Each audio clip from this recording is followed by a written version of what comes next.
This week, Big4.com brings you Capgemini's group outsourced testing services top OVM benchmarking study.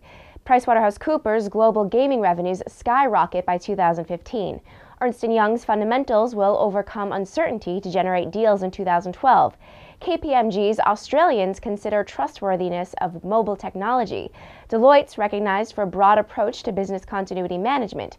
KPMG's change is expected to global banking in 2012. Each week, Big4.com covers key news, events, happenings, opinions, and blogs relating to all the Big Four accounting and consulting firms. You can view this video on our website and on Big4.com's channel on YouTube. So let's start with this week's roundup of the top news. The combined testing practice of Capgemini and Sogeti business units has topped OVM's 2011 benchmarking study of testing services. Ranking above other world-leading technology service providers, Capgemini Group was recognized specifically for its test process expertise as well as its customer intimacy and responsiveness. Together, Capgemini and Sogeti have developed innovative, business-driven quality assurance and testing services, combining best-in-breed testing methodologies, TMAP and TPI, and the global delivery model RightShore to help organizations achieve their testing and QA goals.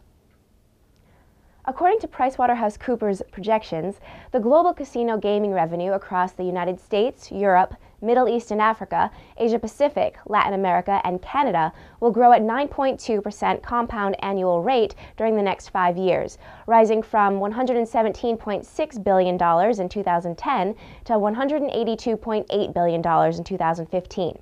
A growing number of countries within the European Union are setting up regulatory regimes for online gaming, particularly poker and betting on horse racing and/or other sports. Strong fundamentals, which include robust cash positions, strengthening balance sheets, and improved credit markets, combined with a mounting pressure for growth in a low organic growth environment, should generate an uptick in deal flow in 2012, according to Ernst & Young LLP's Transaction Advisory Services.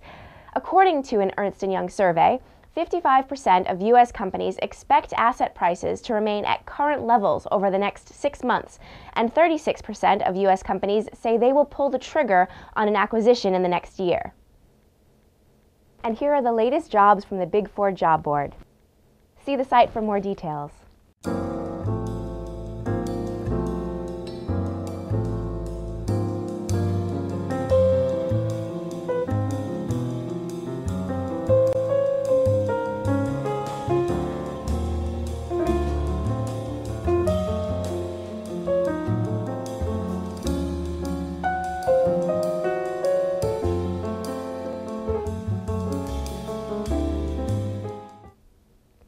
While Australians are more likely to adopt new technology than almost anywhere else in the world, they remain more concerned about security and privacy, placing well behind their global counterparts in willingness to store data in the web, with numbers like 43% for Australia versus 65% for global results.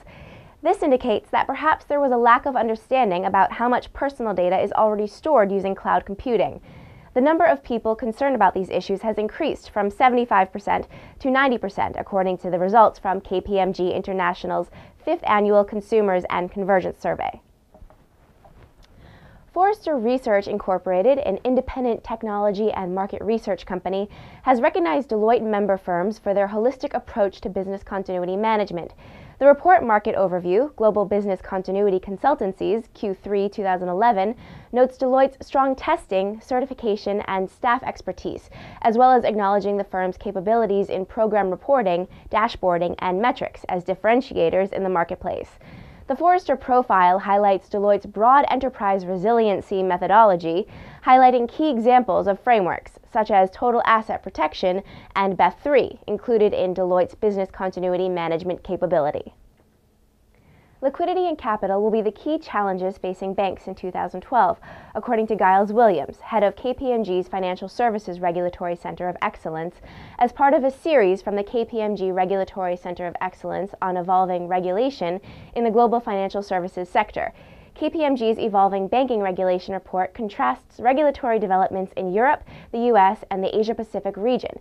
Despite the intention of the G20 to have regulatory convergence, the intensity and urgency of policy initiatives coming out of various countries is directly connected to local market conditions. This has been Melissa with your Big Four Weekly News. I'll see you next time.